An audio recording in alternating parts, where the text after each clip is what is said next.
the congresses across states that, the party executives, and their time has expired. So when we look at these things, there is defined for the political party structure in Rivers State, that's of the PDP. There is now defined for the structure of the local government chairmen and councillors. How this is impacting in Rivers State, is one conversation that we cannot overemphasize on. But I'm wondering, for those of you who are very much politically inclined, what your thoughts are as it relates to this very issue. So what I'm going to try to do right now is to see how I can get back to my guests so that we can just get some legal conversations surrounding it, and then I open the phone lines, and then you tell me what you think about this matter.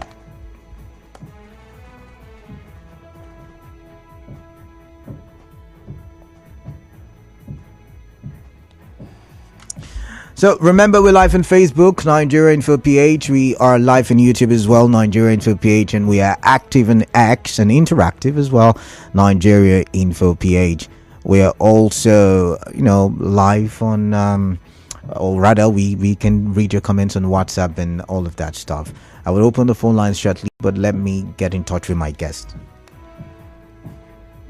Okay, so are you ready now? All right, so I've got my guest, Chioma Choko, is a lawyer and a socio-political commentator, and he will be joining me on the show right now. Welcome quickly. You must have seen, the report that the lawmakers here in Rivers State have vetoed the president, or rather the governor, I beg your pardon, and there is the local government amendment bill passed into law. What are the legal implications, if you can help me now, please?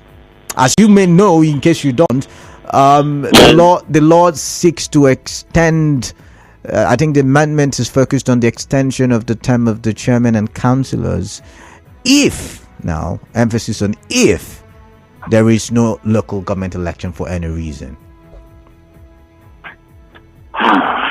Well, let me say that ordinarily or constitutionally, in a proper settings of both an executive and legislative arm of the government, the State Assembly has or enjoys the constitutional powers to veto by virtue of Section 100 of the Constitution of Federal Republic of Nigeria the powers of the governor. Okay. That obviously is the position. But at the same time, there is a twist in regards to the position of the State House of Assembly members or the supposed State House of Assembly members in Rivers State in light of the expected or seen constitutional crisis or the defection of the 27 members from their political party or former political party, which is PDP, to the APC. And of course, some of us who are analysts and commentators had before now come out to say, by virtue, and in fact as lawyers, that by virtue of that defection, which from all indications there was no crisis in their political party as at the time these persons defected, that they ought to have reneged, relinquished, or vacated their positions. And that brings us to the issue at the front burner. Now the question will be, like I did say, that assuming in a proper setting, they enjoy the powers to veto the powers, the assent of the governor of the state. But in this case, there are questions as to the legality of these persons. And then that is also in a way gives us some level of concern as to whether or not some of the bills that are being passed into law will live not today be questioned. Because if the legitimacy of these persons as being argued in the court is overthrown, or maybe the court agrees with persons who are before her to say these persons ought not to have been there in the first place, that to that extent will invalidate, repudiate, cancel whatever bill that has been made. But the truth remains that in the eyes of the law and by certain presumptions, because if you also look at it on the contrary, the governor of Rivers State also fell prey into the temptation or the games or gimmicks of this person by recognizing them and by giving them certain privileges, as it were. So for me, the mistake is something that has been made by the governor, and that might empowers. Because if you look at it, if the governor, from his conduct or certain conduct of his, had acknowledged these persons as the state assembly members, it means that ordinarily the laws that are made by these persons are correct and valid. So it means that the extension of the seat of the local government chairman can be valid if you look at it from that perspective. Okay. But if you look at it from the original perspective, which is the fact that these persons from the ab initio are not even recognized in law because they swore to protect the provisions of the Constitution of the Republic of Nigeria. So it means that if they have also gone around as assembly members or as lawmakers, they ought to vacate their seats. All right. By virtue of this provision. Now, Choma Choko Esquire, Yes. you would agree with Yes. me that the matter is in court, so we should not commit. What's it again? Was it we commit if we preempt the courts? Matter that is the point. Of course, that is if you listen to me, my analysis is centered, whether here or here. So it's centered. Okay. Now, assuming that the legitimacy does not pop up or is not an issue, overriding the governor in this one, what are the legal implications once again? How does this affect, because by constitution, local government elections are supposed to be conducted before the expiration of, the current term or the current administration of local government. So how is this going to affect the state legally? Because until the court gives a judgment, I do not think that the lawmakers would stop being lawmakers, and that means whatever they have said is law. So how do we handle this stuff? Let me say that both the states and the local government is a creation of the law. Okay. If we look at Section 5 of the Constitution of the Federal Republic of Nigeria, it empowers or vests certain powers on the governor of a state, and that power, as a matter of fact, includes the recognition and the management of, let's say, the recognition of the local government as third tier of the third arm of the government, as it were. The same law, which is the Constitution of the Federal Republic of Nigeria, also empowers, as it were, by virtue of Section 7, recognizes the local government as the third tier of the local government. And by virtue of that provision, it also states that an election shall be conducted and a local government shall have a democratically elected local government chairman. Now what it means is that if you look at the laws that are made or the bill that was today passed by the State House of Assembly, is that if by virtue of that provision, which empowers the RISEC, as it were, to carry out an election for the local government, and maybe for any reason, a particular local government, a particular ward, as it were, or local government, as the case may be, fails for certain reasons, either by reason of nature or insecurity or whatever anybody may want to target, to carry out an election as expected by the Constitution of the Federal Republic of Nigeria. Okay. By virtue or reason of this law that is passed today, then the State House of Assembly, as it were, has the powers to extend the local government chairman that is on seat. But for me, it creates a constitutional crisis because the local government. Okay, Choma Choko, please do hold that thought. What you tell us about the issue it creates, because we have an advert now. Do stay tuned. It's okay now. With CFO at Honorable Rotimi Amechi Drive, GRA Port Harcourt, now selling. Be counted among the fortunate to enjoy luxury and serenity in the city.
guest via the phone, Chioma Choko Esquire.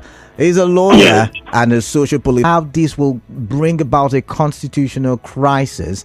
You said in trying to answer the constitution, they gave birth to another crisis. Can you explain further what you meant by that? Okay, let me say that if you watch carefully, Section 5 of the Constitution of Federal Republic of Nigeria, by virtue of Sub 2, says, subject to the provisions of the Constitution of Federal Republic of Nigeria, the executive powers of a state shall be vested in the governor of that state. Okay. Shall be vested in the governor of that state. Now, Section 7 of the Constitution says the system of a local government, by democratically elected local government council is under this Constitution guaranteed. What that means is that the only constitutionally recognized local government council is a democratically elected local government council. So the State House of Assembly, by virtue of their oath of office, have sworn to protect the Constitution of the Republic of Nigeria.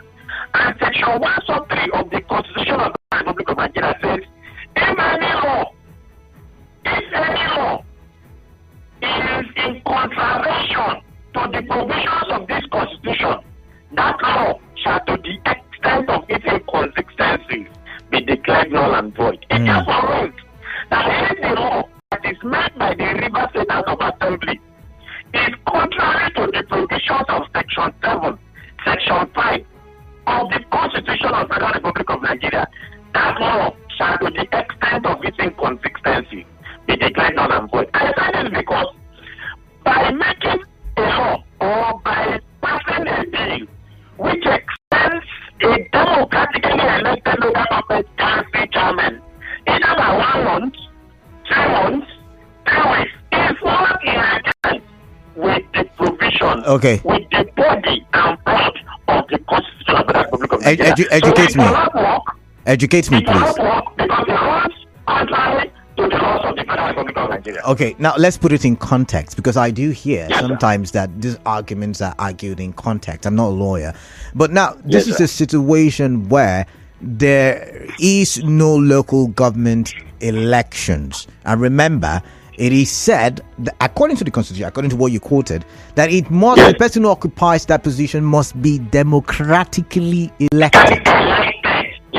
So in solving the problem where a non-elected personnel occupies that position, whether as caretaker or as, is this law really foul of the Constitution? There is an aspect that we have failed to appreciate. That aspect is to the fact that the Constitution of the Federal Republic of Nigeria says in that section that the governor of the state shall determine the structure, the composition, the finance, and the establishment of the local government. Sorry, come again. Come again. That the governor by law provides that the governor of the state shall determine the structure, composition, and finance of the local government. Now the question would be, what is the composition and structure of the local government to be determined? By the ordinary English language, structure and composition means the method upon which the administration of the local government council shall be run by either members elected by the local elected local government chairman, council chairman, or by the appointment of the governor of the state. But if you say no, Chioma.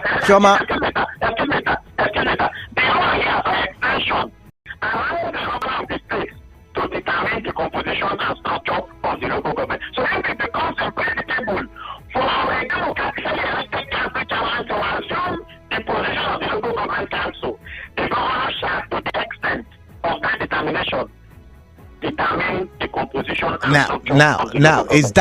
Now you've confused us who are not lawyers. If you say, and please, I would like you to show me what part of the Constitution talks about the governor being in charge of structure and composition. But then again, if you say, the system of local government by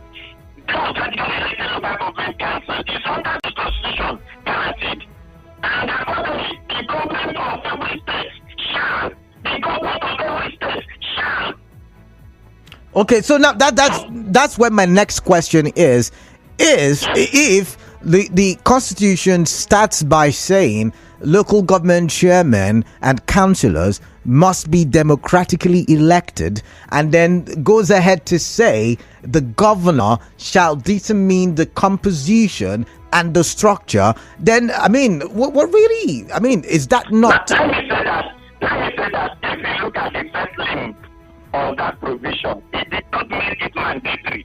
As lawyers, even lawyers listening to me, there are rules as to interpretation of the law of the West in the Constitution. That the first link of that provision is very open. It is almost like open-ended. Any interpretation can be given to it. But if you look at the second link, what is there is the word shall, which is mandatory.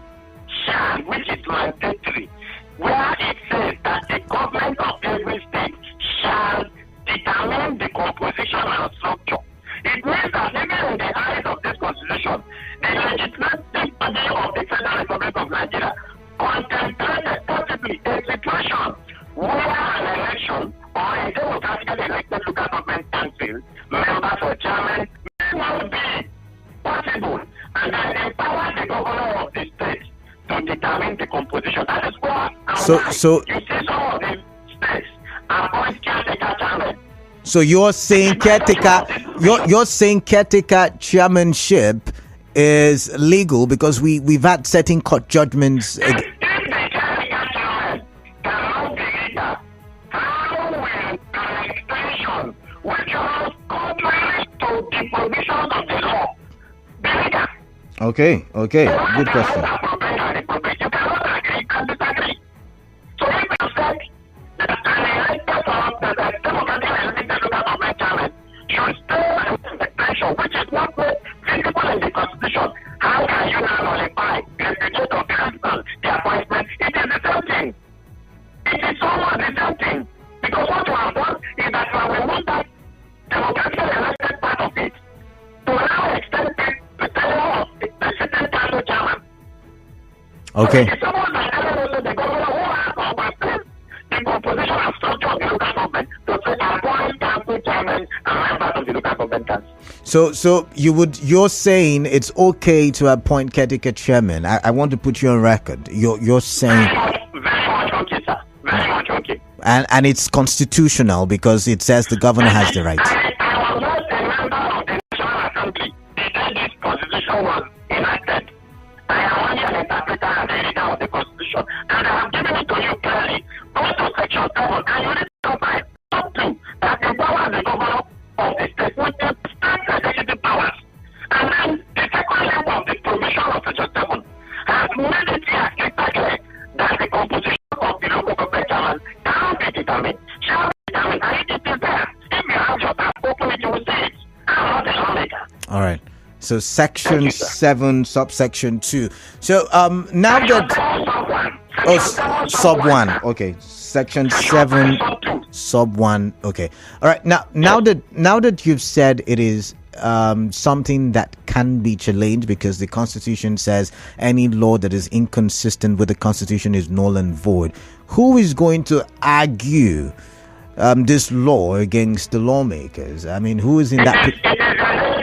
Because except they want to be docile, except they want to be lukewarm, except they want to be men of straw. And I do not know how to describe the executive, but if they think that their power are being robbed of by the state of assembly, they should advance the court. The court is there, the court doors are open. Go to the court and challenge the legislations or bills that have been passed by the state of assembly. If those laws appear to you to be in contravention with the provisions of the Fourth Category of the Federal Republic of Nigeria, and that's the State Attorney General. Correct me if I'm wrong. That's his role. That's his office. That's what he's supposed to do. His responsibility. Very well. It is the Attorney General that acts on behalf of the state. All right then. All right. Do you have any final words as we regards this conversation? Because my time is fast spent. I want to take 1, 2 calls. Well, I have a final word. It's almost like an advice to put the state houses of the House of Assembly and the executive arm. Okay. They say where two elephants are fighting, it is the grass that suffers River State, it's more of policies beyond or life and development. What is happening in River State is affecting negatively development in River State. And to the best of my knowledge, it is not in our interest. It is not for the best interest of River people, and we condemn it in total. Both the executive arm and the legislative arm should come together for the development of River State and for the entire people who are residents of River State. All right, then. And so you would say they should hold local government elections so we don't have to get into this constitutional crisis, as you've called it. Well, if it is practicable to hold local government elections, there should be local government elections in contemplation with the provisions of the law. All right, then. All right. Thank you very much for your time, Chioma Choko. It's always a pleasure having you on the show. Thank you. It's a privilege. All right, then. Okay. Yeah, do have yourself a wonderful evening. But now my focus is on WhatsApp and the messages that are coming in. This one says, good evening, Mr. K. Batabo, the ill-fated Rivers House of Assembly again. When you say ill-fated, I don't get that part. I should have skipped it. But you went ahead to say the Rivers State Local Government Amendment Law and Rivers State House of Assembly Service Commission Law, this is laughable and insensitive on the part of Rivers State House of Assembly. This one stand and hold water. And there are a series of litigation against the 27 Rivers State House of Assembly members. I want to take clean west with that one. And this one says, good evening, Kalada. May I ask to know if the Constitution says before or the expiration of their tenure? Ben Port Harcourt. What do you mean by before? I don't get that message, but you can make it clearer. You can, put some clarity on that so I can understand what you're saying. But this one says, good evening, Canada. It is really unfortunate that either though, okay, I like I told my guests, we cannot argue whether they are illegitimate or not. But I would just go with the Amaewhule-led Rivers State House of Assembly would submit themselves to setting obnoxious precedents that would throw Rivers State into retrogression. Anyways, Rivers people have no worries as their membership of the Rivers State House of Assembly. Okay, I'm going to skip that. Onye Awaji, fine face from Ingo Town. Thank you very much for your thoughts. This one says those committee of friends are just wasting their time. The bill they say that passed is not for Rivers State, just for them. They don't. Okay, a lot of people saying Jaja Maxwell, I've got to skip. I'm gonna wait for the courts to give a verdict. I'm not gonna give a verdict on my show. But this one says the Martin Amaewhule-led House of Assembly knows the local government amendment law they have passed is dead on arrival. A good law must be acceptable and must not be repugnant to natural justice. How can you make a law that concerns the people without a public hearing? They should stop eating up the polity in our dear state. If we, the people, decide to cook for them, they should know that they cannot finish it. Ambassador BAB. All right. This one says anyone who thinks has full confidence that the tenure of the current LGA chairman will be extended or dreaming in the middle of the day. It can never come to pass because sun cannot shine in the night. I beg to differ. If there's an eclipse, the sun may shine at night. But you said there is no amount of strength that can change the impossibility. Once their tenure comes to an end, they must... A beautiful day to you wherever you're listening from. Here's another wonderful day to discuss real estate on radio. Yes, you're just in time to join Mr. Ori Martins and myself as we will be discussing real estate on radio. This program has been on your radio, has been on the airwaves for about 8 years right now, and it's helped so many people. You're tuned in right on time to get more information. Now, I did mention that I will be here with Mr. Ori Martins. Now, just in case you do not know who Mr. Ori Martins is, which